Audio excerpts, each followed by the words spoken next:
Hello friends, कैसे हैं आप सब लोग। आई होप सब अच्छे होंगे। लास्ट क्लास में बेसिकली हमने जो बात की थी वो करी थी powers of auditor, duties of auditor पे हम बात कर रहे थे, राइट्स ऑफ ऑडिटर। ठीक है, powers oblique rights of auditors पे हमने बात कंप्लीट कर ली थी, सारे पॉइंट्स डिस्कस कर लिए थे। कंपनी ऑडिट की हम बात कर रहे हैं और उसके अलावा ड्यूटीज ऑफ ऑडिटर्स में मैंने फर्स्ट पॉइंट आपसे कवर कर लिया था, जिसमें पहला पॉइंट ये था कि duty of auditor to inquire on certain matters. अच्छा, आज का सेशन स्टार्ट करने से पहले मुझे एक इम्पॉर्टेंट बात पे आप सबसे डिस्कशन करना है। वो इम्पॉर्टेंट बात ये है कि चाहे कोई भी सब्जेक्ट हो, क्योंकि ये क्वेरी मैक्सिमम मेजॉरिटी स्टूडेंट्स की होती है थ्योरी सब्जेक्ट्स को लेके। कोई भी थ्योरी सब्जेक्ट है, कोई भी लेवल है सीए का या सीएस का, कंपनी सेक्रेटरी का या चार्टर्ड अकाउंटेंट का, कोई भी लेवल है, तो ऑल द स्टूडेंट्स, ठीक है, in their starting phase of studying, whether it be any stage, any level of CA और CS, they face difficulty in studying theory subjects. Example audit, example law and many more. Law में भी बहुत सारी categories हैं, audit में भी। तो इस चीज की कंफ्यूजन कि थ्योरी सब्जेक्ट को कैसे रिटेन किया जाए, इस पे आज मैं ज्यादा बात नहीं करूंगी, थोड़ी बात करूंगी और उसके बाद फिर आपसे मेन टॉपिक का डिस्कशन करूंगी। तो आज मेनली मेरे को जो बताना है आपको, ये बताना है कि in case of theory subjects what you need to do is, first of all, whenever you are studying, whenever you are reading any theory subject, whether it be audit or law, you just need to give a plain reading, give a casual reading for the first time. And once your first reading is completed, then for the second time you just need to put more and more efforts. ठीक, second reading में आपको बस इस चीज का ध्यान रखना है कि फर्स्ट रीडिंग में जैसे कैजुअल हो गया, एक प्लेन रीडिंग दे दी मैंने सेक्शन की, प्रोविजन की।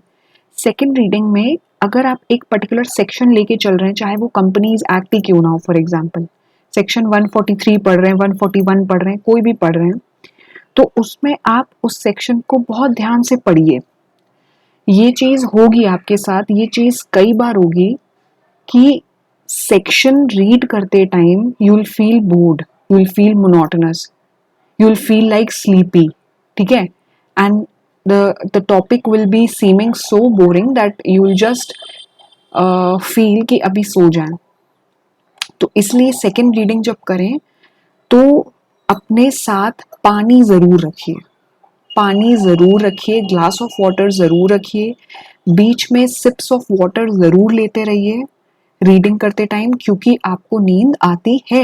And this is obvious, it happens with every student whenever he or she studies a theory subject, it always happens that you feel lazy, है ना। प्रैक्टिकल में तो आपको पता है कि आपको क्वेश्चन सॉल्व करना है, लॉजिक्स ढूंढने हैं उसके पीछे के, अलग अलग क्वेश्चन सॉल्व करने हैं, तो you do it very well, but in theory you feel lazy, and that is why, this is the reason, when you lack reading many a times, that result is already showing in your exams। जब आप ना तो exemption तो दूर की बात है, 50+ भी आप स्कोर नहीं कर पाते हो, कई बार तो फेल हो जाते हो, स्पेशली थ्योरी सब्जेक्ट्स में, और प्रैक्टिकल में एग्जेम्पशन स्कोर हो जाती है।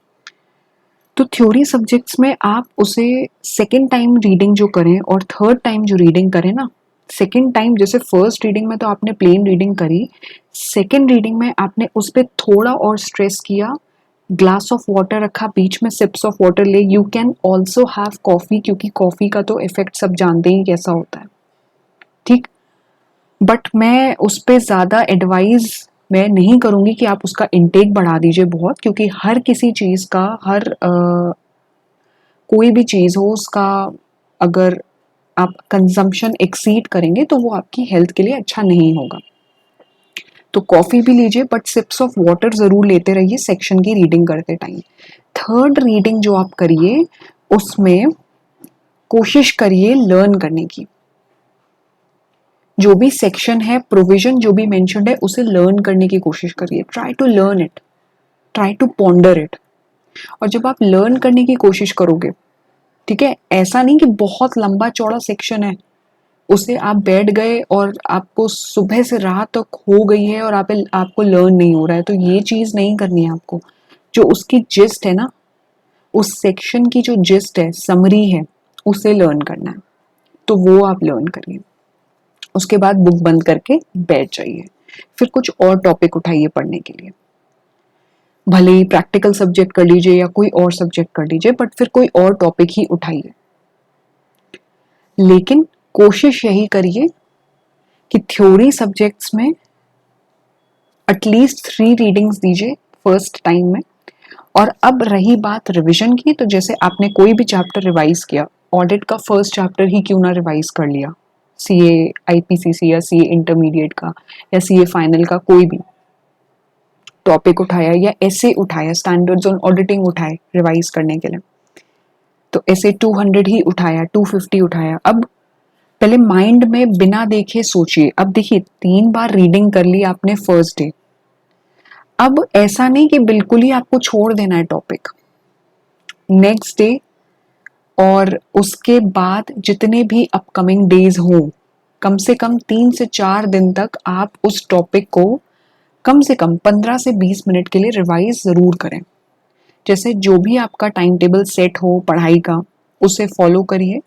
रात में सोने से पहले या बीच में ब्रेक ले रहे हो जब आप लोग, ठीक है, तो उस टाइम पे आपने जो टॉपिक लर्न किया है लॉ में या ऑडिट में लास्ट डे का, उसे अराउंड 30 मिनट्स रिविजन दीजिए। उससे ज़्यादा मैं नहीं कह रही हूँ, 30 मिनट्स रिविजन दीजिए, उसकी समरी पढ़िए। और फिर उसके बाद जब 3 से 4 दिन बीत जाए, ठीक है, after 3 to 4 days, and I am not only saying 3 days, 4 to 5 days भी हो सकता है वो, जैसे आपका टाइम टेबल अकॉर्डिंगली सेट होता हो उसके अकॉर्डिंग। एवरेज बेसिस पे ले लूं तो 4 to 5 days के बाद आप उस टॉपिक को रिवाइज अच्छे से करिए, अच्छे से टाइम दीजिए उसे। फिर आधा घंटा टाइम नहीं देना है, फिर कम से कम 1 घंटा 1.5 घंटा लगाइए उस टॉपिक को रिवाइज करने में। उस रिविजन से you will come to know कि yes, this topic is still in my mind, it is retained in my mind, and the things which I am forgetting today will not be forgotten by me the next day or the day after tomorrow, because I am revising today। और जब आप revise कर लोगे तो उसके बाद आपको आना है राइटिंग प्रैक्टिस में।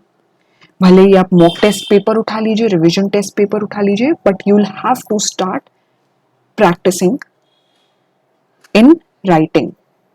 क्योंकि राइटिंग प्रैक्टिस जो नहीं करके जाता है थ्योरी सब्जेक्ट में, it's always dicey, it's always risky for him और her to score even 50 plus, because the main reason of going low in these theory subjects or failing in these theory subjects is that you people don't even, at least for a single time, you don't do writing practice।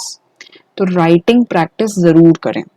भले ही पुराने institute की site पे जाके mock test papers, revision test papers, ये सब उठा के आप इनको लेके आप रिवाइज करें, आराम से आप रिवीजन कर सकते हैं। क्वेश्चंस हो, क्वेश्चन टॉपिक बेस्ड करिए। जैसे आपने जो टॉपिक पढ़ा है, कंपनी ऑडिट के कुछ सेक्शंस आपने पढ़े हैं, तो उन सेक्शन से रिलेटेड क्वेश्चंस उसमें ढूंढिए।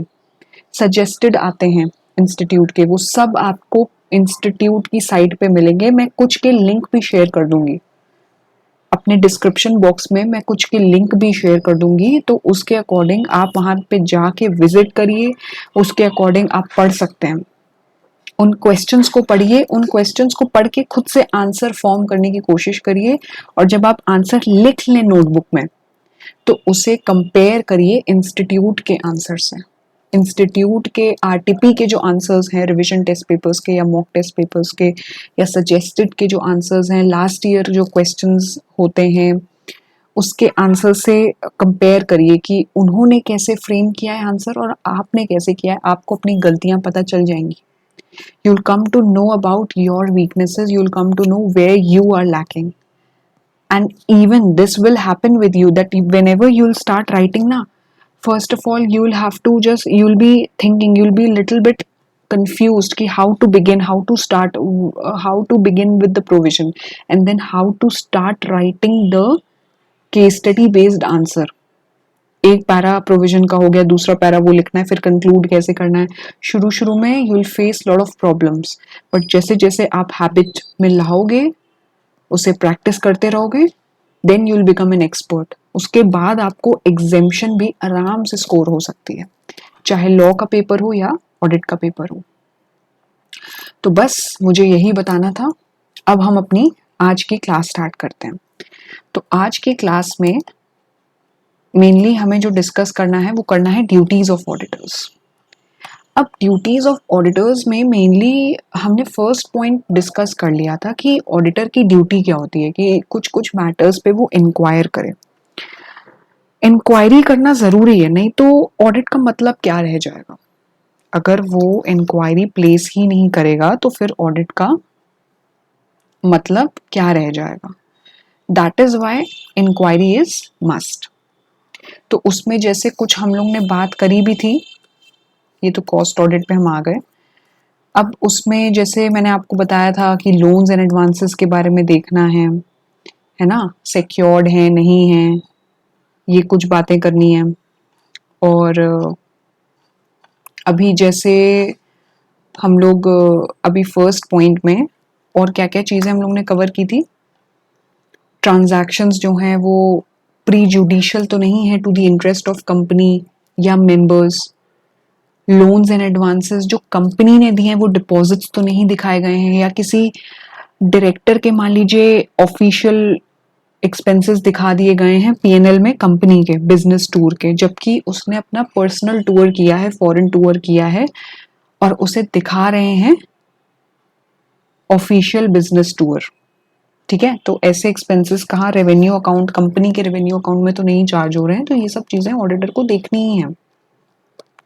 उसके बाद ऑडिटर की क्या ड्यूटी है, उसके बाद उसकी ड्यूटी ये है कि उसे रिपोर्ट करना है. किस पे रिपोर्ट करना है, उसे मेनली रिपोर्ट करना है, एक तो ये इंक्वायर करेगा सर्टेन मैटर्स पे, फिर ऑडिट रिपोर्ट पे साइन करना है. ऑडिट रिपोर्ट पे साइन और सर्टिफाई करेगा कि जो भी फाइनेंशियल्स हैं कंपनी के, फाइनेंशियल स्टेटमेंट्स हैं, वो ट्रू एंड फेयर व्यू दे रहे हैं. वो एक तरह का ऑथेंटिकेटेड डॉक्यूमेंट बन जाता है ऑडिट रिपोर्ट, जब उसमें ऑडिटर साइन करता है. ठीक है, तो अगर सिंगल मान लीजिए प्रोप्राइटरशिप है, ऑडिटर खुद ही है जो कंपनी का ऑडिट कर रहा है, उसकी कोई टीम नहीं है, कुछ उसके स्टाफ में आर्टिकल्स और सेमी क्वालिफाइड सीएज हों भले ही, तो उसमें वो साइन करेगा. और अगर रही बात पार्टनरशिप फर्म की, तो पार्टनरशिप फर्म में जो भी पार्टनर्स हैं, सीएज हैं, वो ऑथराइज्ड होंगे फर्म के बिहाफ पे साइन करने के और एक्ट करने के. ठीक है, और उसके अलावा जो भी क्वालिफिकेशंस हैं, ऑब्जर्वेशंस हैं, कमेंट्स हैं फाइनेंशियल ट्रांजैक्शंस के, जिनका एडवर्स इफेक्ट है कंपनी की फंक्शनिंग में, mentioned in the audit report shall be read before company in general meeting. यहाँ ये भी पॉसिबल होता है कि ऑडिट रिपोर्ट में अपने कुछ ऑब्जर्वेशंस सीए लिखता है, ऑडिटर लिखता है, तो अगर वो कोई एडवर्स इम्पैक्ट दे रहा है, डिस्क्लेमर दे रहा है, किसी भी तरह का क्वालिफाइड ओपिनियन दे रहा है, तो ये सब चीज़ें कंपनी की जनरल मीटिंग में पढ़ी जाएं, ताकि ये सब मेंबर्स की नॉलेज में हो जाए कि कंपनी में कुछ कुछ चीज़ें गलत हो रही हैं, कुछ सही नहीं हो रही हैं, जो ऑडिटर ने नोट करी हैं और अपनी रिपोर्ट में मेंशन करी हैं. उसके अलावा ड्यूटी क्या है ऑडिटर की, ड्यूटी ये है कि ऑडिटिंग स्टैंडर्ड्स को वो कंप्लाई करे. सेंट्रल गवर्नमेंट वैसे तो प्रिस्क्राइब करती है स्टैंडर्ड्स ऑफ ऑडिटिंग जो हमें पढ़ने हैं आगे, वो हम CA intermediate plus CA final दोनों में कवर करेंगे. और ये कौन रिकमेंड करता है, NFRA, national financial reporting authority assign करी गई है जो रिकमेंड करती है, और उसकी रिकमेंडेशन पे institute of chartered accountants of India further आगे ले जाता है और रिकमेंड करता है सेंट्रल गवर्नमेंट को, और फिर सेंट्रल गवर्नमेंट उसे प्रिस्क्राइब कर देती है। ठीक है, बट सबसे पहले अथॉरिटी कौन सी देखती है? एनएफआरए देखती है। एनएफआरए जो है अपनी रिकमेंडेशंस फॉरवर्ड करेगी आईसीएआई को, और आईसीएआई फर्दर सेंट्रल गवर्नमेंट को, और सेंट्रल गवर्नमेंट फिर वो अप्रूव कर देती है। उसके बाद है ड्यूटी टू रिपोर्ट। अब ऑडिटर की रिपोर्ट में क्या क्या चीजें और होनी चाहिए?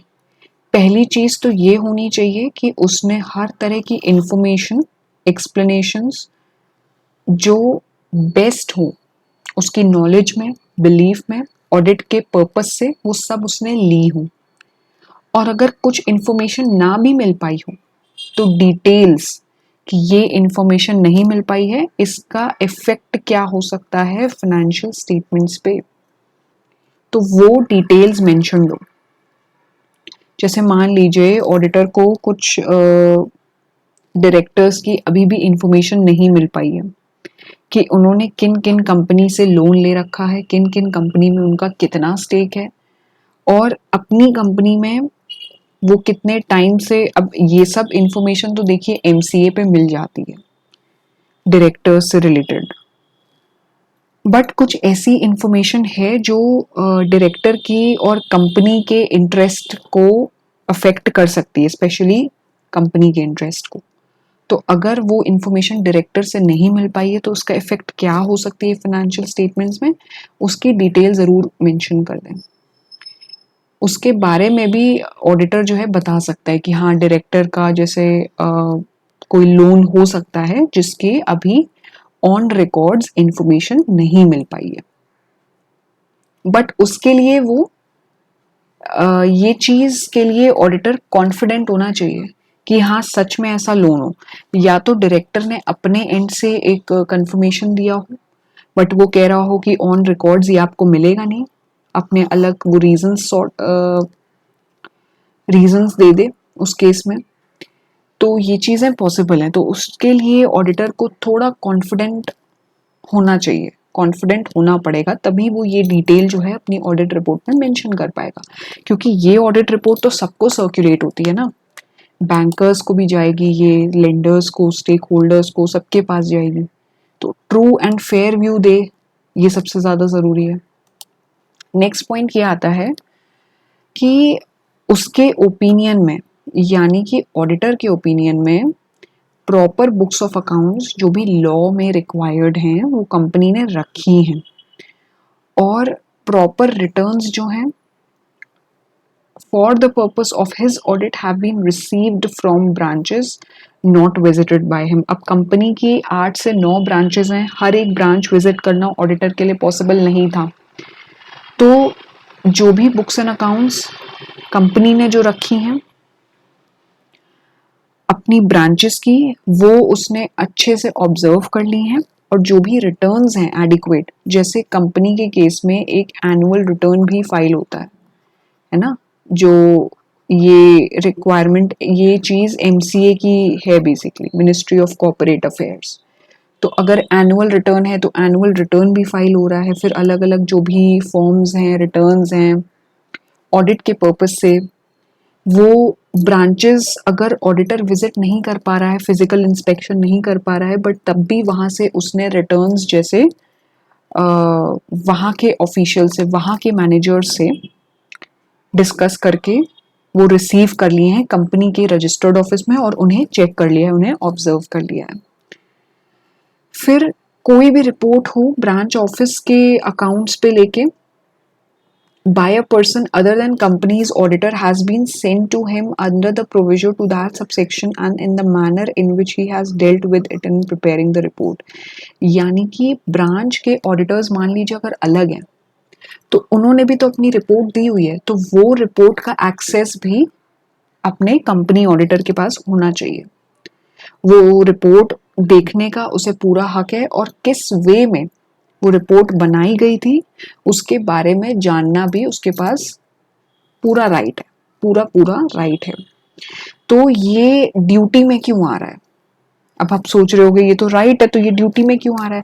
अब ड्यूटी में सबसे पहली चीज क्या लिखी है कि रिपोर्ट करना है, ऑडिटर को क्या क्या रिपोर्ट करना है, कि उसने सारी इन्फो ले ली है, ब्रांच अगर विजिट नहीं कर पाया है बट उसके रिटर्न्स देख लिए, उसके बुक्स देख ली हैं, फिर जो भी रिपोर्ट है ब्रांच की, अगर कोई और ऑडिटर है उस ब्रांच का other than the company auditor, जो मेन हेडक्वार्टर्स है उसके ऑडिटर के अलावा कोई दूसरा ऑडिटर है ब्रांच का, तो उससे रिपोर्ट ले लिए, उसके रिपोर्ट के बेसिस पर भी वो कंपनी में रिपोर्टिंग कर सकता है।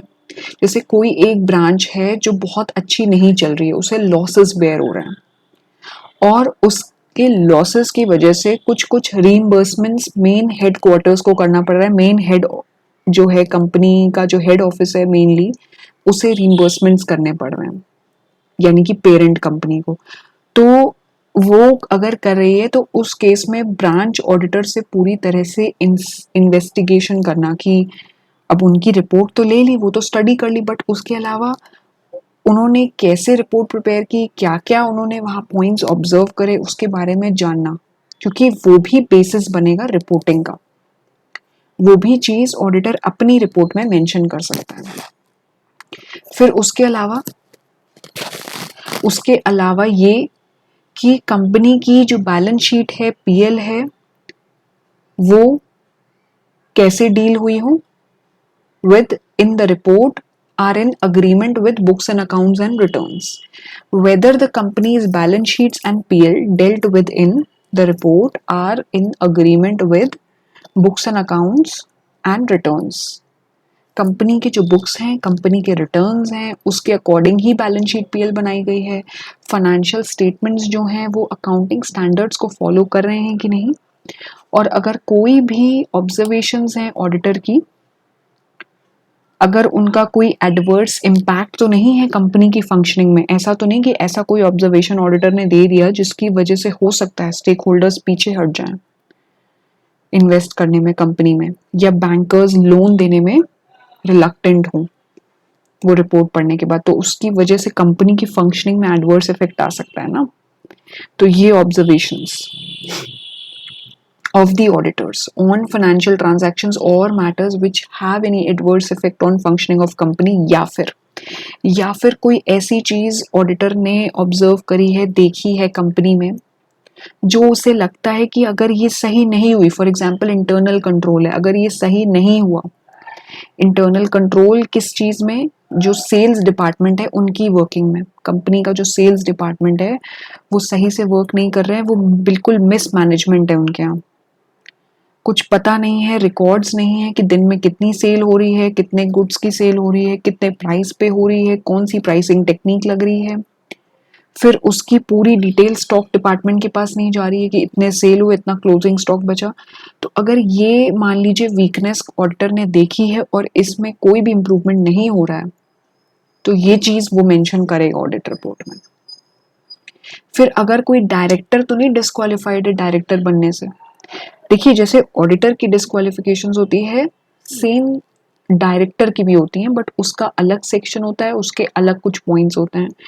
एलिजिबिलिटी होती है कि डायरेक्टर, जैसे ऑडिटर एक होता है पर्टिकुलर कंपनी के लिए, तो डायरेक्टर भी तो इम्पोर्टेंट पर्सन है और वो तो अफेयर्स ऑफ कंपनी में मेनली इन्वॉल्व रहता है, एक्टिव पार्टिसिपेशन देता है अपना, तो उसकी डिस्क्वालिफिकेशंस भी तो देखी जाएंगी ना, जो हम आगे सेक्शन 164 में पढ़ेंगे। फिर मान लीजिए अकाउंट्स मेंटेन करने से रिलेटेड कोई एडवर्स रिमार्क है कि अगर कोई अकाउंट्स मेंटेनेंस से रिलेटेड ऑडिटर ने कोई चीज पकड़ी है जो उसे लगता है सही नहीं है, या कंपनी के इंटरनल फाइनेंशियल कंट्रोल एडिक्वेट हैं, प्रॉपर हैं, और इसके अलावा क्या है, इसके अलावा है कि reporting requirement on adequacy of internal financial control with reference to financial statement shall not be applicable to a private company which is a one-person company, small company, or a company having turnover less than 50 crore as per latest audited financial statement, and having aggregate borrowings from banks, financial institutions, body corporate at any point of time during the financial year less than 25 crore. अब इसमें हमें ये समझने की ज़रूरत है कि internal financial control क्या होता है। अभी हम लोग ने इंटरनल कंट्रोल की बात की थी और यहाँ पे बेसिकली ये पॉइंट पहले डिस्कस कर लेते हैं, फिर हम इंटरनल फाइनेंशियल कंट्रोल पे आते हैं। सबसे पहले तो इसमें ये बोला गया है कि कंपनी के प्रॉपर इंटरनल फाइनेंशियल कंट्रोल हो, लेकिन कुछ कंपनीज ऐसी हैं जिसमें रिपोर्टिंग ज़रूरी नहीं है किसकी, इंटरनल फाइनेंशियल कंट्रोल की। तो वो कौन सी कंपनी है? वो कंपनी है कोई भी प्राइवेट कंपनी। अब यहाँ पे पहले ही पब्लिक कंपनी, लिस्टेड कंपनी, इन सबको हटा दिया है। कोई भी प्राइवेट कंपनी जो कि 1 पर्सन कंपनी है, स्मॉल कंपनी है, या उसका टर्नओवर 50 करोड़ से लेस है, एज पर जो भी लेटेस्ट ऑडिटेड फाइनेंशियल स्टेटमेंट है। अगर जैसे अभी 19-20 चल रहा है, 19-20 को ऑडिट नहीं हुआ है, तो 18-19 फाइनेंशियल ईयर जो है वो लेटेस्ट ऑडिटेड होगा। टर्नओवर तो 50 करोड़ से कम हुई हो, लेकिन साथ में बोरोइंग्स जो हैं वो भी 25 करोड़ से लेस हो।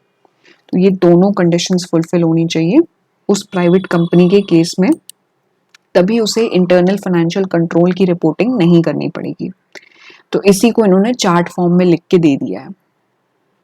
उसके अलावा जे पॉइंट, अभी मैं आती हूँ इंटरनल फाइनेंशियल कंट्रोल में। जे पॉइंट ये बोलता है कि सारे मैटर्स जो rule 11 companies audit and auditors rules के हैं, वो सारे मैटर्स जो हैं प्रिस्क्राइब्ड जो हैं उसके बारे में ऑडिटर को रिपोर्ट करना पड़ेगा। और उसे क्या और व्यूज और कमेंट्स देने पड़ेंगे कि कंपनी ने, अब कंपनी के जितने भी लिटिगेशंस हैं, कंपनी के अगेंस्ट मान लीजिए जितने भी केसेस चल रहे हैं, कंपनी ने अगर फाइल किए हैं या कंपनी के अगेंस्ट किसी ने फाइल किए हैं जो कि पेंडिंग है कोर्ट में, उसकी फाइनेंशियल पोजीशन पे, तो वो सब कंपनी ने उसका इम्पैक्ट बताया है कि नहीं। फिर कंपनी ने प्रोविजन बनाया है, कोई भी कॉन्टिंजेंट, जैसे मान लीजिए लॉसेस अराइज हो सकते हैं, कोई ऐसे लॉस अराइज हो सकते हैं कंपनी में, मटेरियल लॉसेस, जिसके अगेंस्ट में कंपनी ने क्या कोई प्रोविजन बनाया है, उसे अकाउंट फॉर किया है बैलेंस शीट में। या कंपनी मान लीजिए कोई कॉन्ट्रैक्ट करने वाली है। अब कंपनी मान लीजिए कंस्ट्रक्शन कंपनी है और उसे कॉन्ट्रैक्ट में एंटर करना है। कैसे कॉन्ट्रैक्ट में? किसी हाईवे प्रोजेक्ट में, हाईवे कंस्ट्रक्शन का उसे कॉन्ट्रैक्ट मिलने वाला है, बट उसमें भी अनसर्टनिटी है। अब हाईवे कंस्ट्रक्शन का मान लीजिए अगर कॉन्ट्रैक्ट कंपनी को मिलने वाला है, तो इसमें अभी जो कोटेशन रिसीव हुआ है, कोटेशन के अकॉर्डिंग मान लीजिए वो कॉन्ट्रैक्ट 100 करोड़ का है। अब 100 करोड़ में कंपनी को 20% पेमेंट एडवांस मिल चुका है, यानी कि 20 करोड़ ऑलरेडी मिल चुके हैं, कंपनी ने इसे अकाउंट फॉर कर दिया है। लेकिन अब जो बैलेंस 80 करोड़ है, इसकी अकाउंटिंग कंपनी कैसे कर रही है? प्लस, क्योंकि अभी ये अनसर्टेन है प्रोजेक्ट, है ना। अनसर्टेन इसलिए है क्योंकि इस टाइप के जितने भी कंस्ट्रक्शन कॉन्ट्रैक्ट्स होते हैं, इसमें कभी भी मान लीजिए कोई भी नेचुरल कैलामिटी आ जाती है या किसी भी तरह का मिसहैप हो जाए, तो कंस्ट्रक्शन अभी कंप्लीट नहीं हुआ है, ना ही पेमेंट रिसीव हुआ है, तो इसके अगेंस्ट में हम इनकम या रेवेन्यू तो तभी बुक करेंगे जब हमें एक्चुअली रिसीव होगी। अगर प्रोबेबिलिटी है कि ये कंस्ट्रक्शन कॉन्ट्रैक्ट कंप्लीट होना ही होना है विद इन अ ईयर, मान लीजिए टर्म बेस्ड है, तो हो सकता है कंपनी उसमें भी रेवेन्यू रिकॉग्निशन तब करे जब पूरे कोटेशन का अमाउंट डिसाइड हो जाए। जैसे 100 करोड़ है तो 100 करोड़ एक साथ बुक करते हैं, बट ऐसा होता नहीं है जनरली, ठीक है, ऐसा होता नहीं है। बट अगर ऐसा हो रहा है तो उस केस में कंपनी को फिर प्रोविजन भी बनाना पड़ेगा। मान लीजिए अगर उसने 100 करोड़ वो इनकम बुक कर रही है एक ही साल में, तो उसे फिर प्रोविजन भी बनाना पड़ेगा ना कि इसमें लॉसेस भी तो हो सकते हैं, लॉसेस भी तो हो सकते हैं। अब जैसे रेवेन्यू इतना बुक कर रही है, तो ऐसा भी तो हो सकता है कि एक्सपेंसेस रेवेन्यू से एक्सीड कर जाए, आइटम्स की कॉस्ट बढ़ जाए, लेबर की कॉस्ट बढ़ जाए, है ना।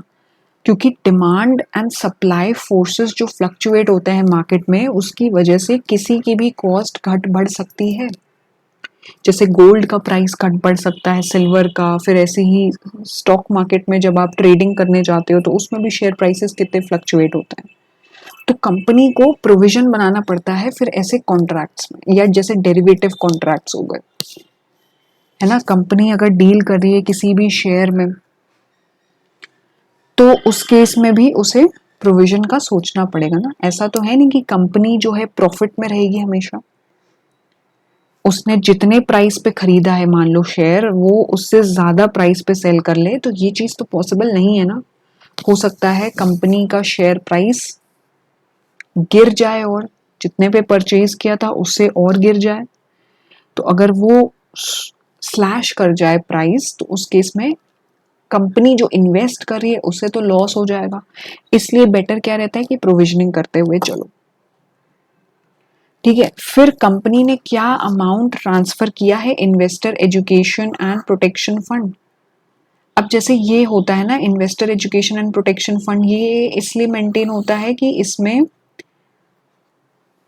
जैसे जो शेयर होल्डर्स हैं, अब उन्हें जो भी शेयर पे डिविडेंड डिक्लेयर होता है कंपनी की जनरल मीटिंग में, तो कुछ शेयर होल्डर्स रिसीव नहीं कर पाते हैं। तो इसका एक पर्टिकुलर आर्टिकल है, पर्टिकुलर सेक्शन है investor education and protection fund, इसी कंपनी ऑडिट में ही।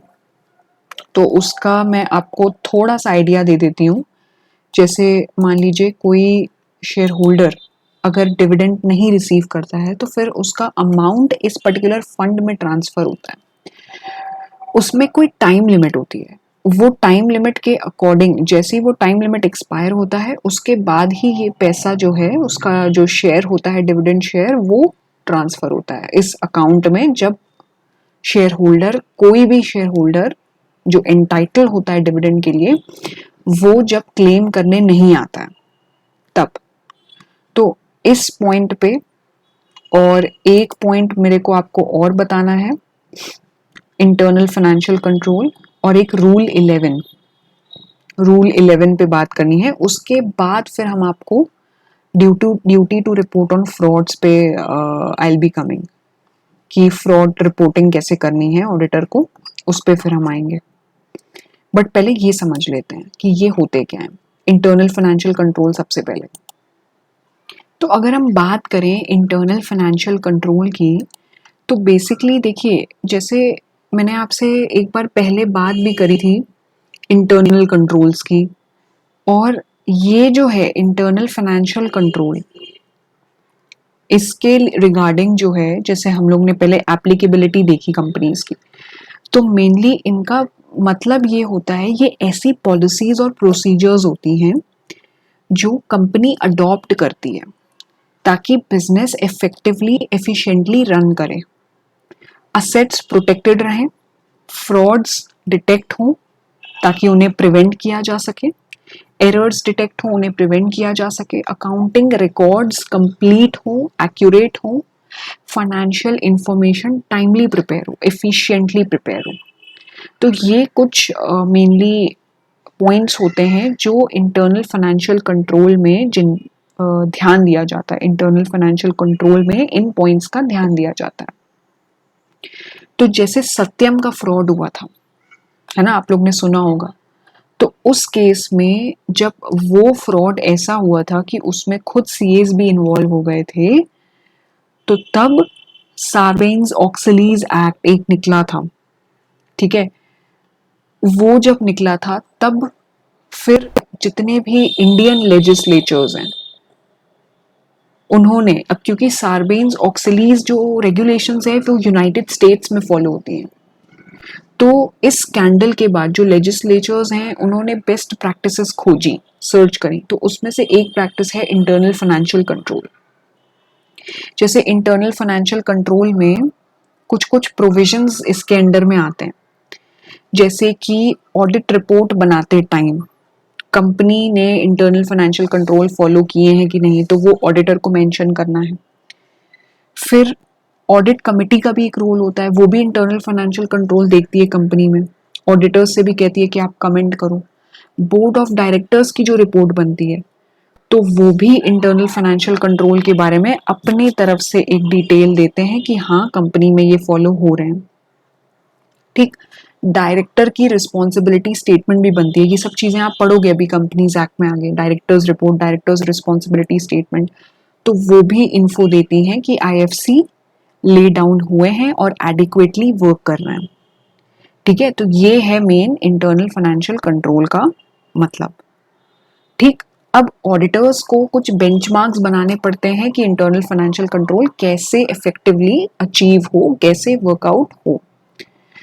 तो उसमें मैनेजमेंट को सपोर्ट करना पड़ेगा, मैनेजमेंट अपने एंड से सारे जो है वर्किंग करेगा, बट उसके अलावा ऑडिटर को भी देखना पड़ेगा।